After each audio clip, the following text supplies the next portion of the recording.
Donc ça c'est mon père, c'est Guillaume Albert Danens qui était bâtonnier de l'ordre des avocats, qui porte ici la décoration de l'ordre de Léopold et de l'ordre de la Couronne, qui était député de Flandre orientale, qui est une province belge, qui est né en 1894 et qui est décédé en 1971.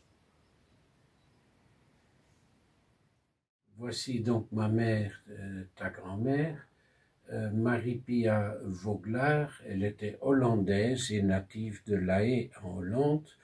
En 1903, elle est décédée à Bruxelles en 1984. Elle était bonne violoniste et elle était la mère de 8 enfants dont je suis le dernier. Je devais avoir 8 ou 9 ans, quelque chose comme ça.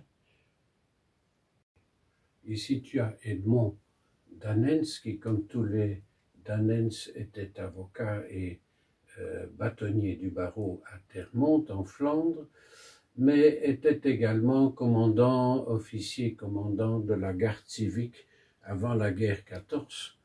Il est né en 1857 et il est décédé en 1933.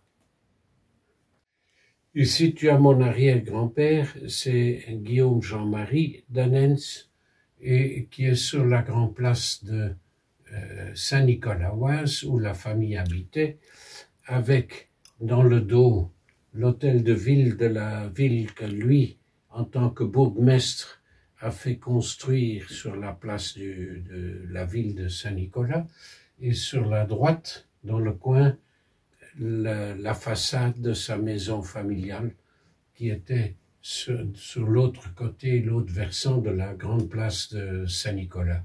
Alors il est en tenue de bourgmestre de la ville, mais il était évidemment aussi avocat comme les autres et membre du barreau de Termonde. Il est né en 1819, il est mort en 1888, et il avait fondé le premier chemin de fer international qui allait de Terneuzen en Hollande à Malines en Belgique.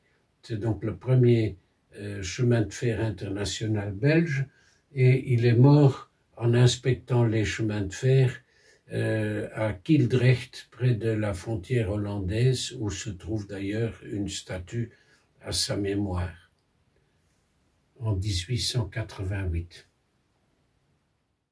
Alors ici, tu as mon arrière-arrière-grand-père, qui est avocat lui aussi, qui était né en 1800, oui, je sais. Et ici, tu as Guillaume Jean Danens, également avocat, bien entendu, qui a eu 2 mariages, dont une douzaine d'enfants, et qui est le père de celui-ci, le grand-père de celui-là, et ainsi de suite. Donc, la série continue. En dessous de Guillaume Jean, il y a son diplôme d'avocat à l'université de Gand. Et puis, il est né en 1750 et il est mort en 1831. Il a fait un truc particulier dans sa vie, Hein? à part d'être avocat? Il était avocat, il était haut-échevin du pays de Oise, qui est la région autour de Saint-Nicolas, entre Gand et Anvers. Alors, ici, tu as le premier des tableaux de famille que je possède, et c'est Jean-Pierre, mon homonyme, Jean-Pierre Danens, qui n'était pas avocat, lui, c'était son frère qui était avocat, mais lui était simplement le gestionnaire des polders de la région de Flandre, et il a eu 6 ou 7 enfants, et il est né en 1697 et il est décédé en 1782, exactement. Alors ici, tu as le grand tableau, ce que nous appelons le tableau de chasse, parce que père et fils ont un fusil. C'est Jean-Pierre et son fils Guillaume-Jean, son fils aîné, que tu as photographié précédemment, sur un paysage complètement italien qui n'a plus rien à voir avec la Flandre et qui est un petit peu fantaisiste.